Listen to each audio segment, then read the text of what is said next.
ഇത് ഒരു group song ആണെന്നാണ് ഞാൻ മനസ്സിലാക്കുന്നത്. ഗണഗീതം എന്ന് പറഞ്ഞാൽ ഗ്രൂപ്പ് സോങ് ആണെന്നാണ് ഞാൻ മനസ്സിലാക്കുന്നത്.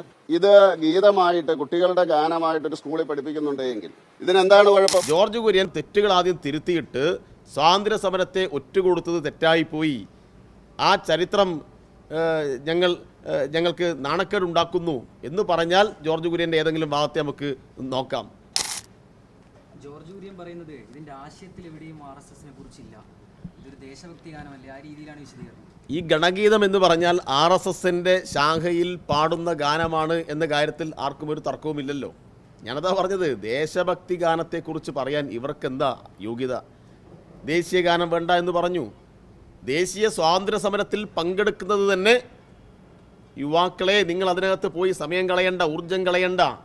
നിങ്ങളുടെ ശ്രദ്ധ മുസ്ലിങ്ങൾക്കെതിരായി, നിങ്ങളുടെ ശ്രദ്ധ കമ്മ്യൂണിസ്റ്റുകാർക്കെതിരായി, നിങ്ങളുടെ പോരാട്ടം ക്രിസ്ത്യാനികൾക്കെതിരായി, ഈ 3 ആഭ്യന്തര ശത്രുക്കൾക്കെതിരായിട്ടുള്ള പോരാട്ടത്തിനാണ് നിങ്ങൾ മുതിരേണ്ടത്. നിങ്ങൾ ബ്രിട്ടീഷ് വിരുദ്ധമായിട്ടുള്ള ആശയത്തെ മുൻനിർത്തി സമരം ചെയ്യേണ്ടതില്ല എന്ന് പറഞ്ഞതാണ് ജോർജ് കുര്യൻ്റെ പൂർവികർ.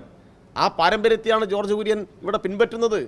ജോർജ് കുര്യൻ അത്തരം തെറ്റുകൾ ആദ്യം തിരുത്തിയിട്ട് സ്വാതന്ത്ര്യ സമരത്തെ ഒറ്റുകൊടുത്തത് തെറ്റായിപ്പോയി, ആ ചരിത്രം ഞങ്ങൾക്ക് നാണക്കേടുണ്ടാക്കുന്നു എന്ന് പറഞ്ഞാൽ ജോർജ് കുര്യൻ്റെ ഏതെങ്കിലും ഭാഗത്തെ നമുക്ക് നോക്കാം. ഇത് അങ്ങനെയല്ല. ഇവർ ചില വാക്കുകളും വരികളും എടുത്തിട്ട് ഇത് നല്ല വരിയല്ലേ, ഇത് നല്ല വാക്കല്ലേ, ഈ വാക്കിൽ കുഴപ്പമുണ്ടോ എന്നല്ല ചോദിക്കേണ്ടത്. ആത്യന്തികമായി അതെന്താണ് എന്നുള്ളതാണ്.